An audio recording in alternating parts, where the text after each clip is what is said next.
तो आज का जो हमारा फर्स्ट क्वेश्चन था वो क्या था? चलो, दो स्टेटमेंट है यहाँ पे। एक, वाग्भट के अनुसार जो स्टेटमेंट वन है, सड़धरण चूर्ण का प्रयोग आमाशयगत वात की चिकित्सा में किया जाता है। ओके। और स्टेटमेंट नंबर टू क्या था? सड़धरण चूर्ण का उल्लेख पुरु स्तंभ के उपचार में किया जाता है। तो यहाँ पे सड़धरण चूर्ण का प्रयोग आमाशयगत वात में भी बताया है और पुरु स्तंभ में भी बताया है। ओके। चलो, यहाँ पे करेक्ट आंसर क्या रहेगा? यहाँ पे करेक्ट आंसर क्या होगा?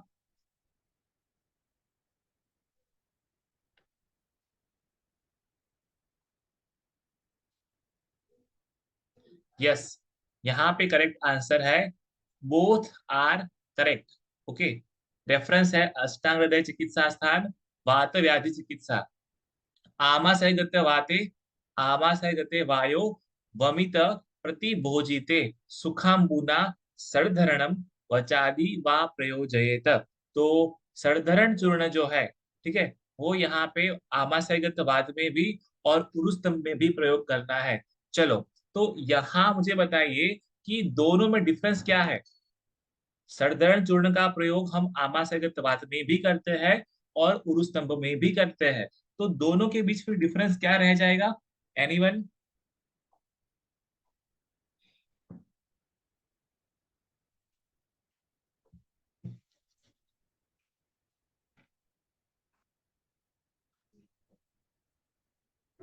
यस, यहाँ पे जब भी हम पुरुष स्तंभ में प्रयोग करते हैं आमास तो आमाशयगत वात की तरह वहां पे हम स्नेह का प्रयोग नहीं करे हैं। ठीक है, तो वहां पे स्नेह वर्ज्य बताया है। तो जब भी हम आमाशयगत वात में प्रयोग करेंगे तो वहां पे स्नेह का प्रयोग कर सकते हैं, बट जब पुरुष स्तंभ में प्रयोग करते हैं तो वहां पे स्नेह का प्रयोग नहीं करेंगे। ठीक है, तो ये दोनों में डिफरेंस था। तो इसके अलावा आपको क्या ध्यान रखना है? कोई भी पर्टिकुलर एक योग है, वो कहाँ कहाँ पे दिया है। सपोज हम बात करते हैं पिपली वर्धमान रसायन की, तो पिपली वर्धमान रसायन है, चरक ने कहाँ प्रयोग बताया है, फिर कहाँ पे अष्टांग ने बताया है, तो वो पूरा कंपेरेटिव जो है चरक सुश्रुत वाग्भट हमें तीनों का पता होना चाहिए। यस, चरक ने बताया है रसायन में, सुश्रुत ने कहाँ बताया है? वातक में बताया है, प्लीहोदर में बताया है, विषम ज्वर में भी है। ठीक है, तो ये हमें जो है अच्छे से पता होना चाहिए। एक सेम योग जो है, सेम रेफरेंस, सेम संहिता में कई बार जो है अलग अलग दे सकते हैं। ठीक है, तो यहाँ पे जो है ए इज राइट आंसर। चलो, नेक्स्ट क्वेश्चन क्या था? वाग्भट के अनुसार यहाँ पे श्लोक हमें खत्म करना है, आदानम डैश। आदानम डैश, ये बहुत इजी क्वेश्चन है। आदान ऋतु से हमें वहां पे फिर क्या होगा? वहां पे सौम्यम, आग्नेयम, ब्रूहणम या स्निग्धम? आदानम यहाँ पे क्या है? आग्नेयम। Right, b is right answer. तस्माद आदानम आग्नेयम, अष्टांग हृदय सूत्र स्थान 3/4। चलो,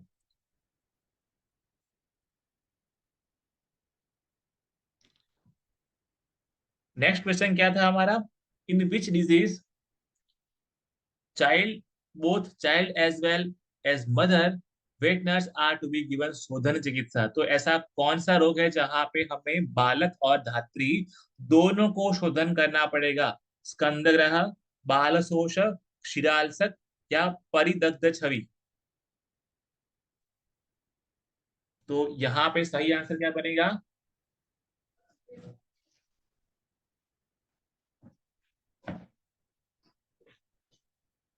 यहाँ पे सही आंसर क्या है? यस, सी, शिरालसक इज राइट आंसर। ठीक है, क्षीराल सकम इति आहु, अत्ययम च अति दारुणम। ठीक है, अत्रासु धात्री बालम च वमनेन उपादयेत। तो वहां पे धात्री और बालक, वहां पे दोनों को हमें वहां पे शोधन चिकित्सा करवानी है, लाइक वहां पे वमन करवाना है।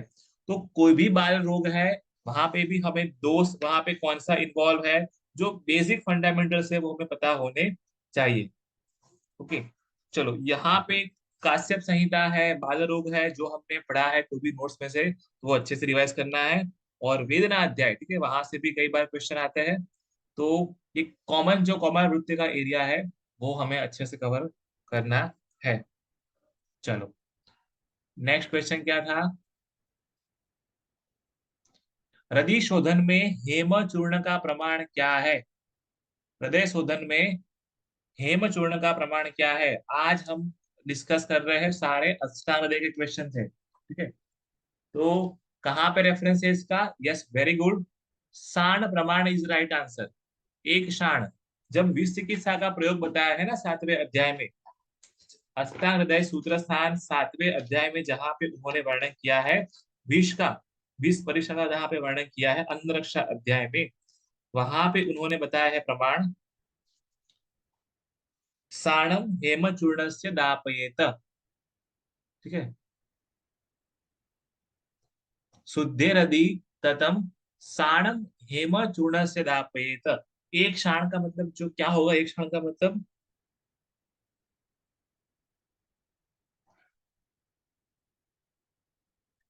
एक क्षण मतलब है 24 रत्ती, ठीक है? तो ये हमें पता होना चाहिए कि हृदय के शोधन के लिए यहाँ पे उन्होंने दो चीजें बताई है।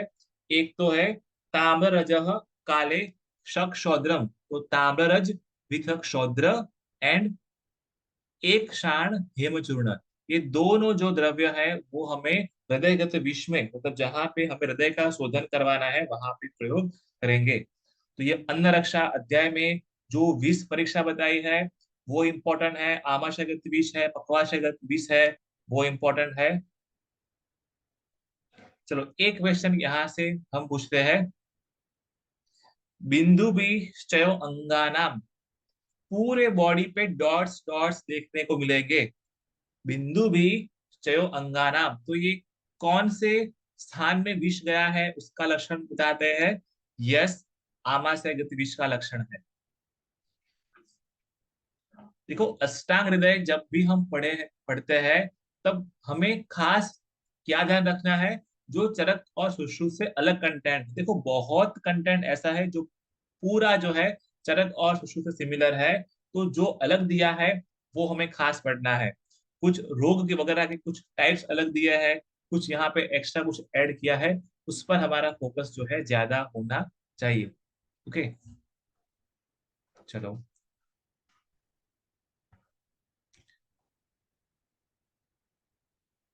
आई थिंक हमने कई बार कहा है कि जब भी, सपोज लास्ट लेक्चर में हमने कहा था जब भी रिवीजन करवाया था, कि नवजात शिशु परिचर्या में जो क्रम बताया है वो हमें चरक सुश्रुत अष्टांग तीनों का पता होना चाहिए।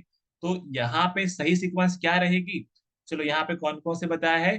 प्राण प्रत्यागमनम, गर्भोदक वमन, पूर्व परिमार्जन, स्नान और नाल छेदन। ओके, तो वहां पे सीक्वेंस जो है वो क्या रहेगी?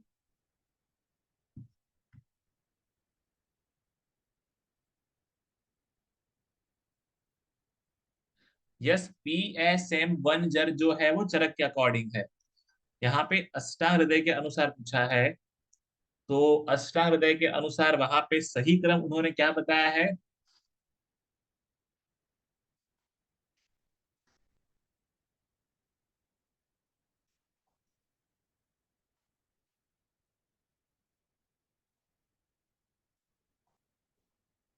1 मिनट।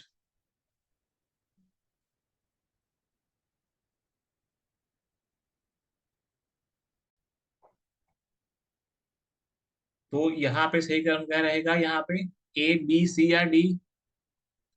ए बी सी या D?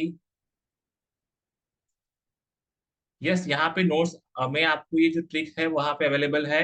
Yes, B is right answer, the right sequence is C A E D B. तो ये सीक्वेंस पता होनी चाहिए हमें। जात मात्र विशोध्यो, उल्व बालम सैंधव सर्पिषा, प्रसूति क्लेशितम च अनु बला तेलेन सेचयेतम, अस्मनो वादनम चास्यम कर्ण मूले समाचरेत, अथा से दक्षिणे कर्णे।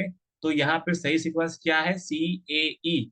सबसे पहले वहां पे क्या करेंगे हम? उल्व परिमार्जन, फिर वहां पे क्या करेंगे हम?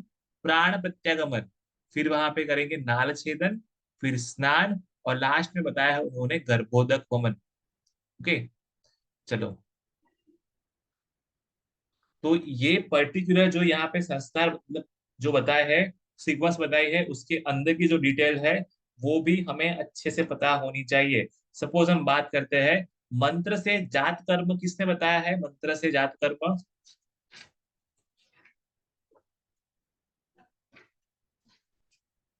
एनीवन? ये तीनों जो सीक्वेंस में हमने पढ़ा है, उसके अलावा अंदर का जो डिटेल है वो भी पता होना चाहिए। फिर है कि नाभि नाल छेदन है वो कितने अंगुल से करना है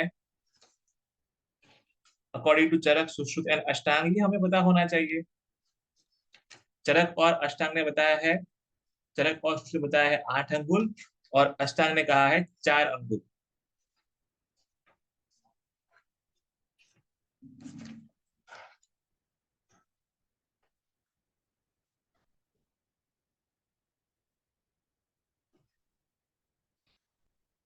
चलो,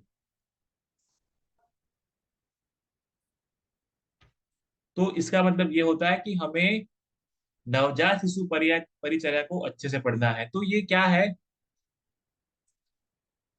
यस। तो ये क्या है कि हमें कुछ कॉमन पॉइंट्स है, उसको यहाँ पे हमें खास समझना है, जहां से हर साल क्वेश्चन आते हैं।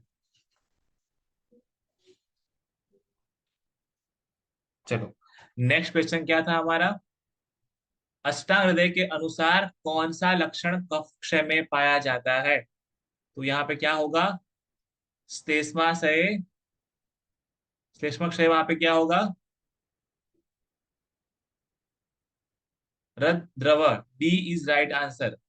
रद द्रव, डी इज राइट आंसर। कफ क्षय में क्या होगा वहां पे? श्लेष्मा शयाना शून्यत्वम रद द्रव। तो यहाँ पे रद द्रव जो है वो सही आंसर रहेगा।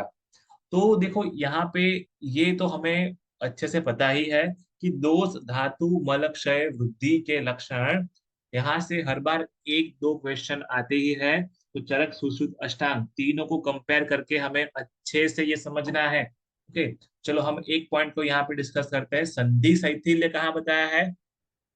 चलो, संधि शैथिल्य कहाँ बताया है? दोष धातु मल क्षय के कंटेक्स में संधि शैथिल्य कहाँ पे है? Very good. अस्थि क्षय में है अकॉर्डिंग टू आचार्य चरक, इन चरक सूत्र 17 की अंत शीर्षीय अध्याय। और कहाँ पे है संधि शैथिल्य? इसके अलावा कहाँ पे है? कफक क्षय में है अकॉर्डिंग टू आचार्य सुश्रुता, सूत्रस्थान 15 अध्याय, दोष धातु मल क्षय वृद्धि विज्ञान अध्याय। तो ये हो गया हमारा संधि शैथिल्य के लिए। चलो, संधि स्फुटन कहाँ बताया है? संधि स्फुटन, संधि स्फुटन कहाँ पे है? मेदक क्षय में है according to, according to Acharya Charak.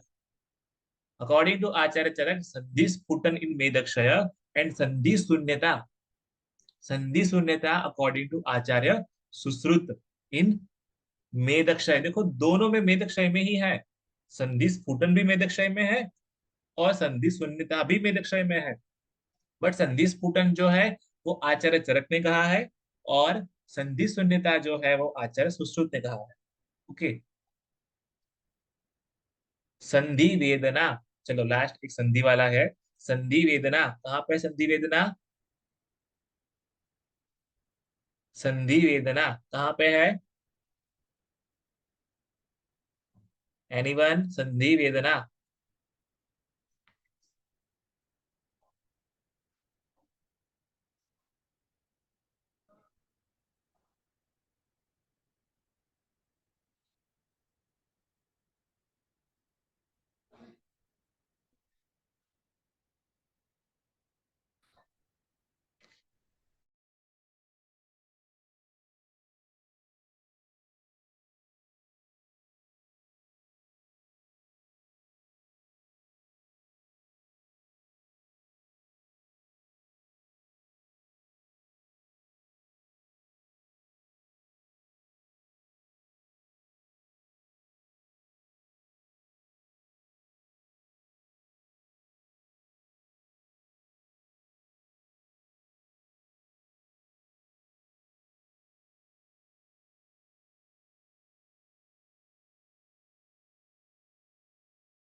संधि वेदना कहाँ पे है?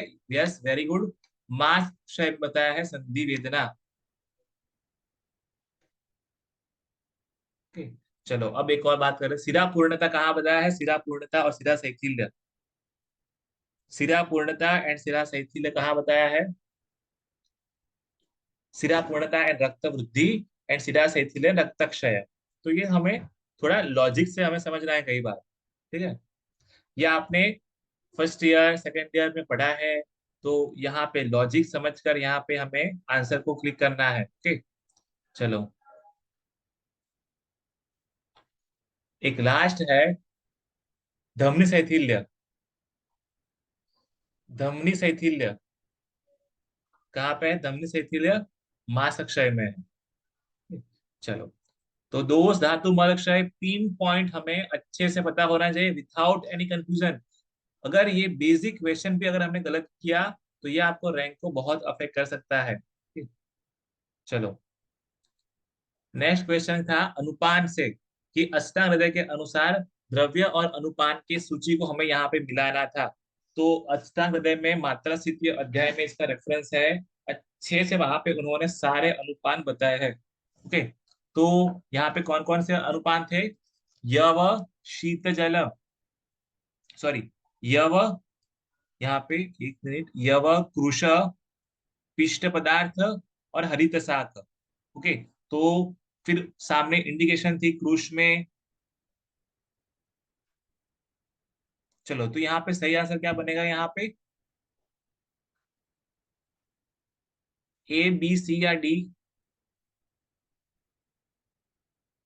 Yes, I am facing same problem.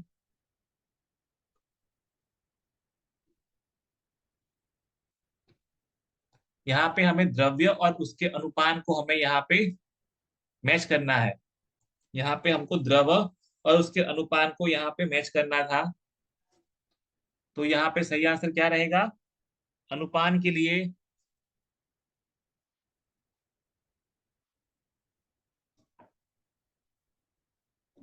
देखो, अब यहाँ पे सी इज राइट आंसर। चलो, तो इसके लिए आप अष्टांग हृदय सूत्र स्थान 8 का ये जो श्लोक है, वहां पे उन्होंने क्लियर कहा है कि यव गोधूम। देखो, यव है, गोधूम है, तो वहां पे हमें हिम यानी कि शीतल जल का पान करना है।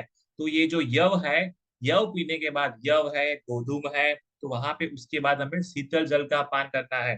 ओके, जिनको क्वेश्चन समझ में नहीं आया, तो अनुपानम हिमम बारी यव गोधूम योहितम, तो यव गोधूम के बाद हमें शीतल जल का अनुपान करना है।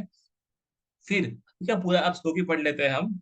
दधनी मध्य विषय क्षौद्रे, दधी मध्य विष क्षौद्रे, मतलब यहाँ पे उन्होंने कहा है कि इसके अलावा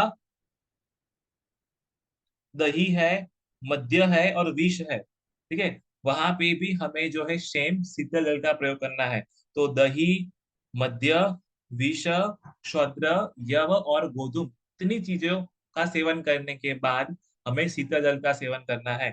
कोष्ण पिष्टमयसु, पिष्टमय कुछ चीजें खाने के बाद वहां पे हमें कोष्ण जल का सेवन करना है। तो यहाँ पे मेरे ख्याल से है, उष्ण जल कहाँ पे है? पिष्ट पदार्थ में है। ओके, तो सी फॉर के साथ मैच करेगा यहाँ पे। फिर वहां पे क्या है? सूरा कृशाना पुष्टयर्थम, स्थूला नातु मधुदकम। ओके, तो फिर इसके बाद क्या है? सूरा जो है वो पुरुष के लिए, और स्थूल जो है उसके लिए क्या है? मधुदक है। Is it clear?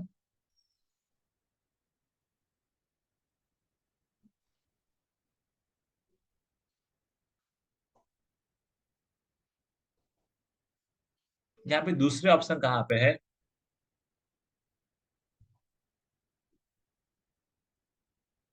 Yes, B जो है, बी, क्रुश। क्रुश में यहाँ पे क्या रहेगा? यहाँ पे आंसर, यहाँ पे देखो गलत किया है उन्होंने।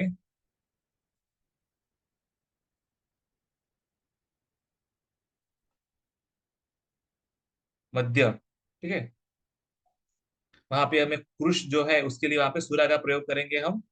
यहाँ पे हिंदी में नहीं है, देखिए ऊपर इंग्लिश में यहाँ पे है।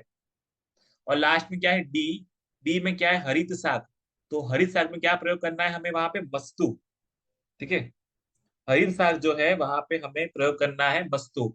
चलो, साक मुद्गादि विकृतो मस्तु तक्राम्ल कांजिकम, ये श्लोक में क्लियर लिखा है। ओके, तो प्लीज अष्टांग हृदय सूत्र स्थान 47 का श्लोक आप पढ़ लीजिए, 8वें अध्याय का। ठीक है। यव गोधूम दही मध्य मधु विष में शीतल जल है, पिष्टमय पदार्थ में कोष्ण जल है, फिर शाक बुद्गादि विकृतों में मस्तूत तक्राम्ल कांजी है, कृष के लिए सूरा है, स्थूल के लिए मधुदक है, तो सोस के लिए मांसरस है। तो ये पूरा अनुपान का लिस्ट है, आपको वहां से मिल जाएगा। Is it clear?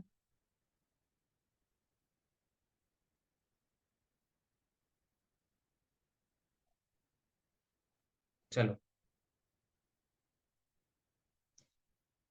अष्टांगहृदय सूत्र स्थान 8वां अध्याय 47 नंबर। चलो, मॉडल से क्वेश्चन था, which amongst of the following is related to सिस्टरना काइली? ओके, तो यहाँ पे सही आंसर क्या रहेगा? सिस्टरना काइली जो है वो किससे संबंधित है?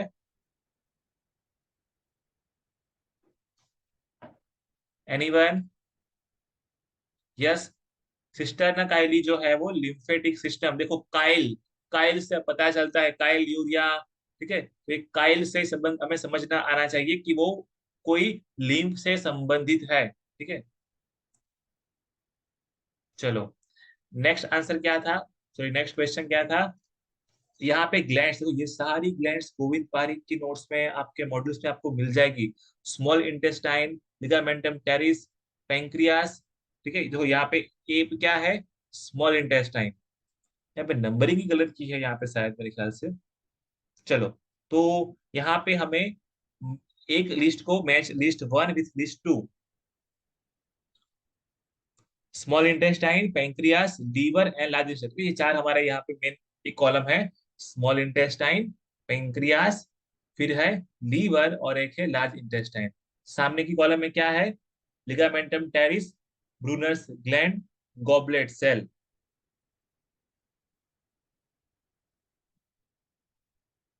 तो यहाँ पे सही आंसर क्या रहेगा? एनीवन? ए बी सी या डी? यहाँ पे सही आंसर क्या रहेगा? ए बी सी या डी?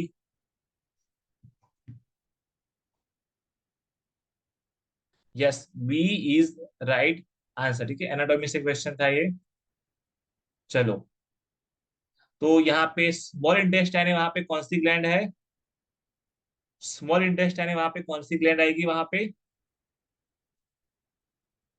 स्मॉल इंटेस्टाइन में कौन सी ग्लैंड है? Yes, Brunner's gland.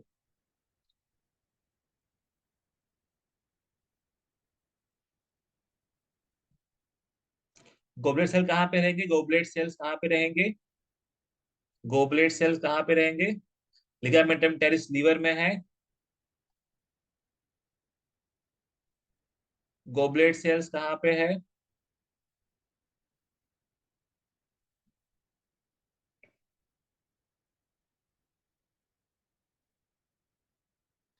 Yes, in large intestine.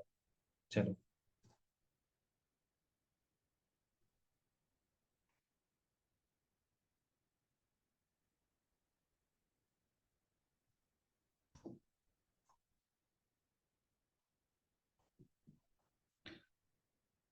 Drugs and cosmetic act से एक क्वेश्चन कई बार आता है, which of the following book is not included in first schedule of drugs and cosmetic act? देखो, ड्रग्स एंड कॉस्मेटिक एक्ट का जो schedule first है, first schedule, उसमें आयुर्वेद की सारी बुक्स जो है उसका वर्णन है। ठीक है, सारी बुक्स जो है वो फर्स्ट शेड्यूल में आती है। तो ड्रग्स एंड कॉस्मेटिक एक्ट का कुछ बेसिक जो हमारा फ्रेमवर्क है वो पता होना चाहिए। चलो, तो कौन सी बुक इसमें से नहीं है, या आपके कंटेक्स्ट थोड़ा बाहर था? राइट आंसर इज बहसत संहिता। ठीक है। देखो, अब ड्रग्स एंड कॉस्मेटिक एक्ट के कुछ बेसिक आपको पता होने चाहिए। लाइक चलो, शेड्यूल टी, जो हमारा जीएमपी है ना, गुड मैन्युफैक्चरिंग प्रैक्टिस, जीएमपी, उसका वर्णन कहाँ पे है? उसका वर्णन है शेड्यूल टी में। आपने जो रिसर्च पढ़ा होगा, वहां पे आपने पढ़े थे क्लिनिकल ट्रायल्स कुछ, है ना? प्लीज नोट डाउन, जो फेज 0, फेज 1, फेज 2 था, वो पूरी गाइडलाइंस है वो कौन से शेड्यूल में आती है? शेड्यूल वाई में आती है। और जितने भी विष द्रव्य है वो कौन से शेड्यूल में आते हैं ये आपको पता होगा। ड्रग्स एंड कॉस्मेटिक एक्ट के कौन से शेड्यूल में हमारे विष द्रव्य आएंगे? शेड्यूल ई में। शेड्यूल टी में जीएमपी, शेड्यूल शेड्यूल वाई में क्लिनिकल ट्रायल्स की गाइडलाइंस एंड शेड्यूल ई में विष द्रव्य। आपको पता हो तो एक बार पूछा था कि शेड्यूल सॉरी जीएमपी में चूर्ण बनाने के लिए कितना एरिया चाहिए। हमें लगता है कि ये मतलब हम कैसे पढ़ेंगे तो ये कुछ बेसिक फंडामेंटल्स जीएमपी के हैं, कुछ basic fundamentals drugs and cosmetic act के हैं, ठीक है, उसको हम एक लेक्चर में एक बार कवर कर देंगे एक बार। मेन मेन जो शेड्यूल्स है वो पता होने चाहिए हमें, ठीक। फिर कोई भी अल्कोहल की पैकिंग कर रहे हैं तो वहां पे मैक्सिमम कितना अल्कोहल होगा, ठीक है। कुछ बेसिक जो गाइडलाइंस ने उनको उन्होंने खास गाइडलाइंस दी है कि ये इतनी ही लिमिट होनी चाहिए, आर्सेनिक इतना ही होना चाहिए, कि लेड कार्बियम इतना ही होना चाहिए।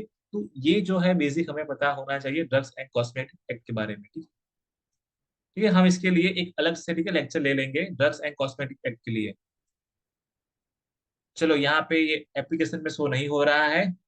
लोह परपटी में पारद गंधक और लोह की मात्रा यहाँ पे क्या रहेगी? एनीवन? पारद गंधक और लोह की मात्रा वहां पे कितनी रहेगी? 1:1:1। आपकी कंपेरेटिव बुक्स में सारे प्रॉपर्टी के आपको कुछ बेसिक वहां पे दिए हैं कि कितने रेशियो में क्या, ठीक है, रहता है। तो वो हमें अच्छे से पता होने चाहिए, सारी प्रॉपर्टी जितने भी रस द्रव्य इंपॉर्टेंट है वो सारे। चलो मुझे कोई बताएगा कि ताम्र प्रॉपर्टी में पारद गंधक और ताम्र का रेशियो क्या रहेगा? ताम्र पर्पटी में पारद गंधक और ताम्र का रेशियो क्या रहेगा? और ताम्र पर्पटी में कौन सा विष द्रव्य रहता है? एनीवन? Yes, very good. ताम्र पर्पटी में क्या रहेगा? पारद गंधक ताम्र एंड वत्सनाभ 3:3:3:1, ठीक है। मतलब वत्सनाभ जो है 1/3 होना चाहिए, ठीक है। नवसादर कौन सी पर्पटी में रहता है? नवसादर, नवसादर कौन सी पर्पटी में रहता है? कौन सी प्रॉपर्टी का कंटेंट नवसादर है? श्वेत प्रॉपर्टी का कंटेंट है नवसादर। इसके अलावा और कई द्रव्य में है, बट प्रॉपर्टी के फेज में हम बात करें तो श्वेत प्रॉपर्टी का कंटेंट है। तो प्रॉपर्टी के जितने भी इंग्रेडिएंट्स है ये आप गोविंद पारिक से, ठीक है, आपको मिल जाएंगे। गोविंद पारिक से रस शास्त्र के पोर्शन से आपको ये मिल जाएंगे। चलो यहाँ पे दंत काष्ठ को यहाँ पे उन्होंने मैच करना है, मैच 1 एंड मैच 2। चलो खदीर, उदुम्बर, अपामार्ग और विदारी। तो उसके सामने उसके गुण है वाक सिद्धि, धृति मेघा, मधुर ध्वनि एंड मुख सौगंध। तो यहाँ पे सही आंसर क्या रहेगा? ए, बी, सी या D?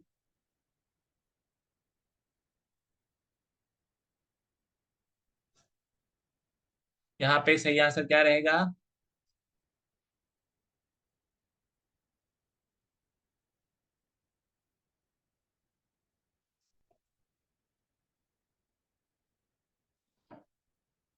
B is right answer, ठीक है। B is right answer. खदीर, खदीर कहाँ पे आएगा? मुख सौगंध में। फिर फिर क्या है? उदुम्बर, उदुम्बर कहाँ पे है? वाक सिद्धि में है। फिर क्या है? अपामार्ग, अपामार्ग कहाँ पे रहेगा? अपामार्ग धृति और मेघा के लिए। और लास्ट बचा हमारा विदारी, वो हमारा है मधुर ध्वनि के लिए, ठीक है।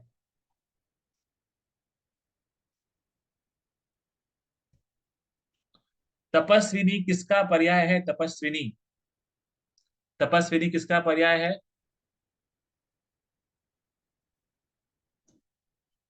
यस, जटावासी का पर्याय। सी इज राइट आंसर। पर्याय अच्छे से लर्न करने हैं हमें सारे। चलो यहाँ पे संप्राप्ति बताई है, यहाँ पे हमको उसको एक सीक्वेंस में पूरा हमें रखना था। पांडु की संप्राप्ति पूरी थी, तो यहाँ पे सही आंसर क्या रहेगा? ठीक है, बाद में पूरा स्कोप डिस्कस करते हैं हम यहाँ पे। चरक चिकित्सा 16वां 15वां अध्याय, सॉरी, नंबर 16।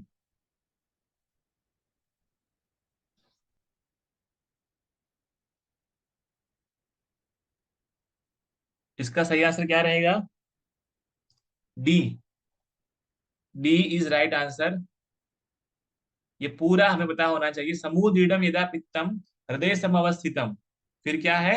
वायुना बलिनम क्षितम संप्राप्य धमनी दस। पहले तो पित्त का समन्वय पित्त का संचय होगा वहां पे। फिर क्या होगा? वायु उसको, ठीक है, बाहर फेंकेगा। वायुना बलिनाक्षिप्तम संप्राप्य धमनी दश। फिर प्रपन्नम केवलम देहम त्वग मासांतराश्रितम प्रदुष्यम कफवाता त्वग मांसानि करोति तत् पांडु हारिद्र हरितान वर्णान बहुविधान पचसी। तो ये सीक्वेंस पे हमें उसको अरेंज करना था। चलो लास्ट क्वेश्चन है। प्रवृत्तिस्तु परिग्रहात किसके लिए है? ये बहुत बेसिक है। प्रवृत्तिस्तु परिग्रहात किसके लिए है? ये हमारा ज्वर के लिए है।